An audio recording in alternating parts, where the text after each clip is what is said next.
amigos da TV Rio Branco, hoje é quarta-feira, 17 de junho de 2020. Estamos começando mais uma edição do RB Notícias, sempre ao vivo aqui pela sua TV Rio Branco, canal 8.1 SBT, Sistema Brasileiro de Televisão. Bom dia para você que nos prestigia na nossa capital Rio Branco, você também do interior, os nossos irmãos de Porto Acre, de Bujari, de Quinaria, o senador Guilmar como queiram, de Epitaciolândia, parte de Chapuri, Brasileira, Sena Madureira, onde o nosso sinal chega diretamente pelo canal 8.1. Nas demais cidades acrianas, você nos prestigia pela NET HD TV, canal 15, é TV fechada, você precisa fazer um pacote, mesmo que seja simples, ou pela internet, inteiramente grátis, por meio do portal riobranco.net, que é o portal oficial da sua TV Rio Branco. São 11 horas e 15 minutos no Acre. O nosso programa de hoje vai entrevistar duas personalidades. Em dois blocos, eu vou conversar com o pastor, advogado, professor universitário, José Wildson. Na verdade, ele é pastor, advogado, palestrante, biólogo, professor de ciências políticas, membro da AMEACRE, Associação dos Ministros Evangélicos do Estado do Acre, é vice-presidente. Também é diretor da Associação Nacional dos Juristas Evangélicos, ANAJURE, não é isso? E também vice-presidente do Fórum Evangélico Nacional de Ação Social e Política, o FENASP. Seja bem-vindo, pastor. Prazer recebê-lo aqui. Bom dia, Muniz. Bom dia a todos os que assistem esse programa. É um prazer meu estar aqui com você mais uma vez e podermos compartilhar algumas coisas muito importantes para a nossa sociedade. Exato. Nós, desde o início da pandemia, nós temos trazido aqui vários especialistas em diversas áreas. Começamos pelo pessoal ligado, de fato, à medicina, trouxemos aqui infectologistas, clínicos gerais, trouxemos também psicanalistas, trouxemos geógrafos, economistas, advogados. Acho que é importante porque tão importante quanto cuidar da saúde é também cuidar da vida financeira das pessoas, né? Na minha rua, por exemplo, morreu uma pessoa de Covid-19, a doença provocada pelo o vírus da China, o novo coronavírus. Mas existem várias famílias passando dificuldades porque seus líderes, seus pais estão desempregados. Eu não sei o que pode acontecer com essas pessoas, não sei qual o destino, se algo não for feito nos próximos dias. Então, o doutor, ele é, como eu falei, advogado, ele é pastor, ele é assessor parlamentar, mas nós vamos falar hoje aqui como um técnico que se preocupou em fazer um levantamento de dados, uma pesquisa, só um pouquinho, não precisa mostrar detalhes porque não vai aparecer legal, os números são pequenos, mas só para ilustrar aqui a nossa conversa. Ele não está aqui a defender interesses políticos e nem econômicos, e sim fazendo uma pesquisa que pode servir como base para as nossas autoridades decidirem então pela retomada imediata do comércio, porque segundo ele, essa pesquisa está comprovado que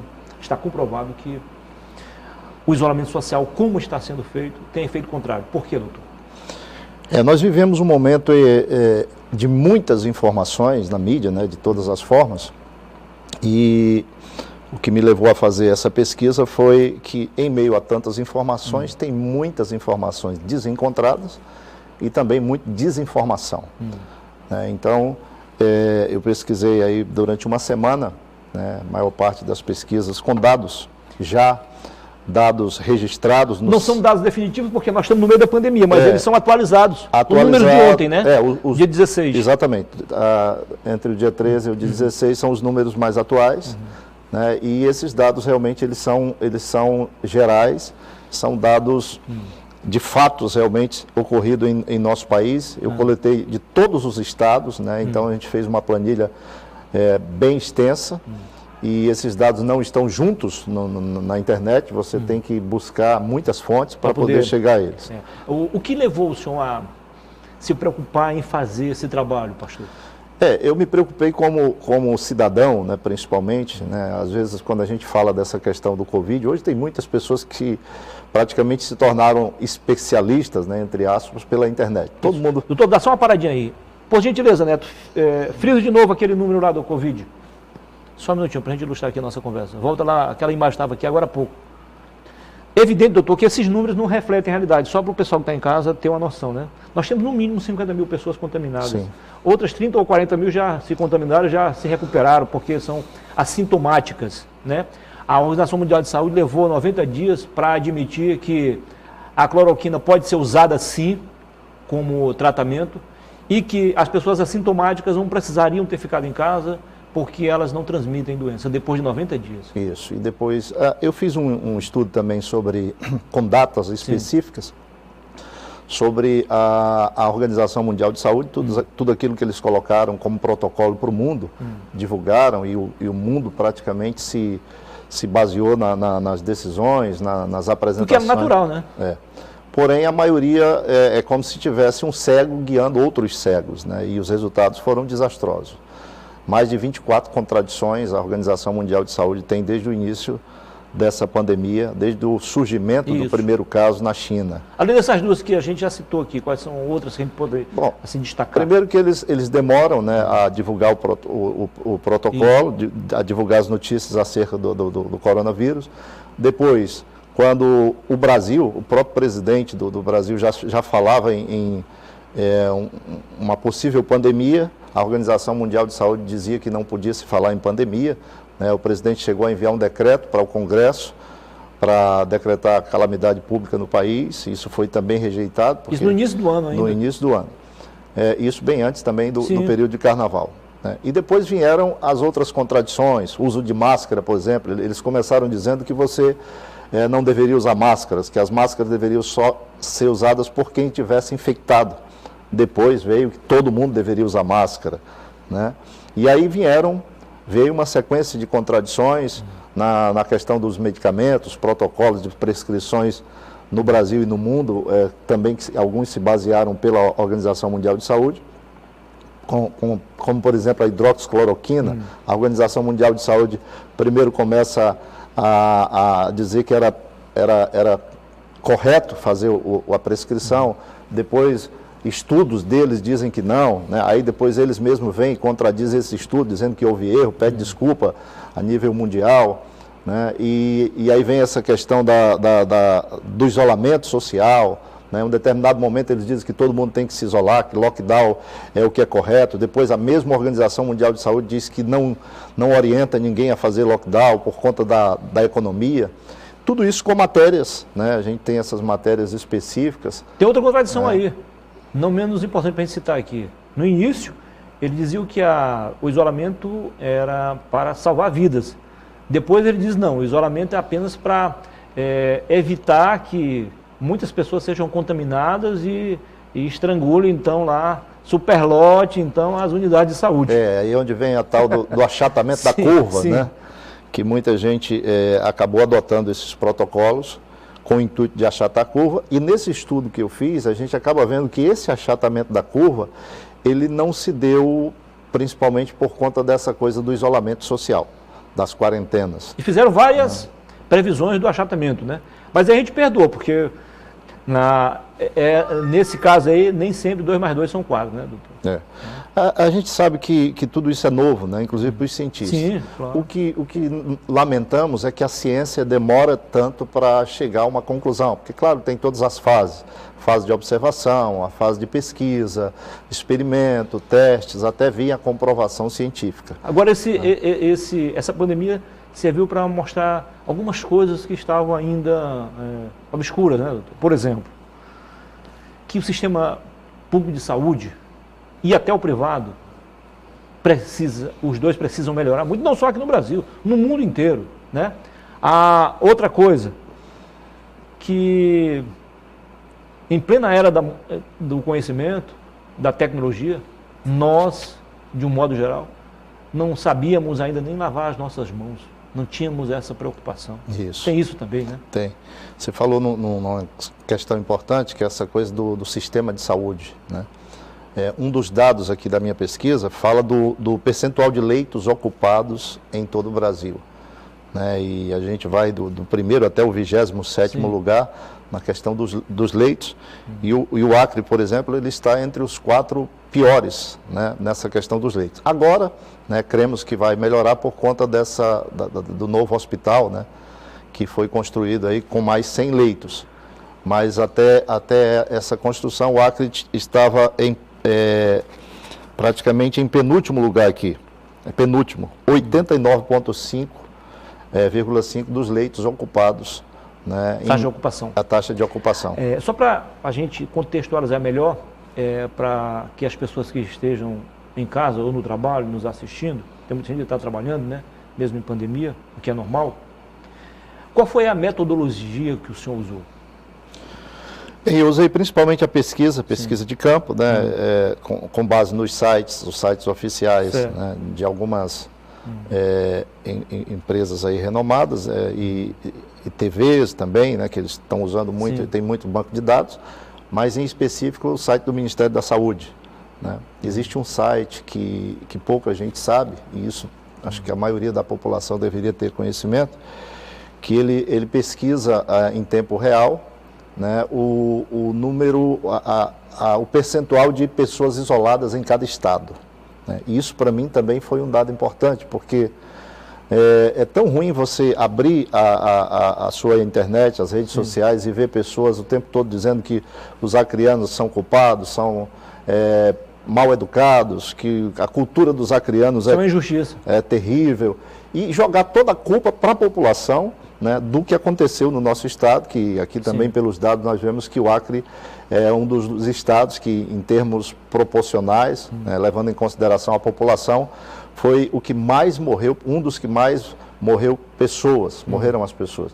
Então, quando a gente olha para essas informações ou desinformações, ou até mesmo uma certa opressão que as pessoas veem, além de perder os parentes, amigos, né, de estarem infectadas, desassistidas, muitas vezes pelos nossos governantes, o que nós vemos é também essa opressão dizendo que a culpa é dos acrianos. E a maioria dos acrianos é comprovado, se você pegar esse site e você ver, acompanhar desde o primeiro dia de isolamento aqui no estado, que o decreto foi do dia 16 de março, ontem nós fizemos 3 meses. Isso. Desde então, o estado, né, dentro da planilha, que mais permaneceu isolado, onde as pessoas mais obedeceram o decreto, mais permaneceram em casa. Né? Então, e aí a gente precisa refletir, se o isolamento ele é tão eficaz, ele é tão eficiente para esse combate, com relação às infecções e mortes, por que o Acre está entre um dos que teve mais mortes no Brasil, tendo sido o estado que mais as pessoas permaneceram em casa? Ontem, por exemplo, o último mapa que eu vi, o Acre estava em quase 50% de isolamento, mesmo já as pessoas já não suportando, mas chegou a 70%, 75%. Né? Então, a gente sabe da necessidade das pessoas que realmente têm que sair, das atividades consideradas essenciais, mas isso é uma coisa para refletir. A minha motivação com essa pesquisa não é, como você já falou no início, eu não tenho motivação político-partidária, não sou candidato, né? Não estou aqui apresentando nenhum, e também não é motivação simplesmente de criticar os governantes, mas de fazer a sociedade refletir sobre aquilo que está sendo apresentado muitas vezes na mídia como desinformação. Né? A informação correta o Acre é sim um estado onde tem pessoas boas, pessoas que não são mal educadas, claro que tem as exceções, mas o Acre ele permaneceu em obediência, na sua maioria, a esse decreto. Você tem razão. Evidentemente que algumas pessoas não cumprem mesmo. Agora, a gente dizer que os acrianos são responsáveis por isso, aí seria injustiça. A pesquisa, Muniz, ela vai trazer outros dados, outros fatores que com certeza cooperaram para que a gente tivesse esses resultados tão negativos. E uma das coisas que a gente vem falando desde o início, quando a gente fala algumas coisas, tem gente que vai logo e diz, você não pode falar disso porque você não é médico ou infectologista. Ora, o diretor da Organização Mundial de Saúde também não é, e todo mundo está obedecendo a ele. Né? Então, não dá para dizer que só podemos ouvir os médicos ou cientistas nesse momento. Por quê? Porque não tem nada comprovado cientificamente. A gente vê como um grande absurdo, em meio a esse combate à pandemia no mundo, eu creio que esse é um dos maiores absurdos, é alguém ir para a mídia e dizer não se pode prescrever hidroxicloroquina para o tratamento da Covid-19. Por quê? Porque não tem comprovação científica. Aí os mesmos que vão dizer isso são aqueles que prescrevem azitromicina, ivermectina, dipirona, paracetamol, que nenhum deles tem comprovação científica para o combate à Covid-19. Ou seja, então esse discurso vai por terra. Discurso que cai por terra. Né? Aliás, uma revista de renome internacional que havia condenado a cloroquina, na semana passada se retratou e realmente admitiu que ela pode ser usada assim. E não se trata aqui de... Aí um diz assim, não, mas só serve no início. Aí eu pergunto, qual é o medicamento que vai resolver no final? E o que nós precisamos questionar é a questão ética dos médicos, né, dos representantes políticos nos estados. Porque os dados que eu tenho aqui são dados e fatos. Né? Quando você observa que os estados que estão entre os 10 que mais morreu gente no Brasil... O senhor fala isso em valores... absolutos ou proporcionais? As duas coisas, né? De uma forma absoluta, né, muda um pouco isso aqui, números reais. Né? Agora, quando a gente vai para os números, levando em consideração a população, e é isso que conta, isso que é o mais importante, né? Porque o estado do Acre, por exemplo, ele está lá no final, quando nós falamos de números sem levar em consideração a população, 271 mortos, né? Mas quando a gente leva em consideração a população, o Acre é o oitavo do estado do país onde mais morreu gente e mais gente foi infectada. Né? Então, isso é muito sério, porque eu fiz aqui um levantamento, morte por cada 100 mil habitantes. O primeiro... Vamos fazer o seguinte, o senhor fala depois do intervalo? Tranquilo. Tá bom? Não perca aí o embalo não, tá bom? Em 2 minutos, a gente volta para continuar a conversa com o Dr. José Whitson, falando sobre os números da Covid-19 no Acre e no Brasil de um modo geral. São 10h31, aliás, 11h31.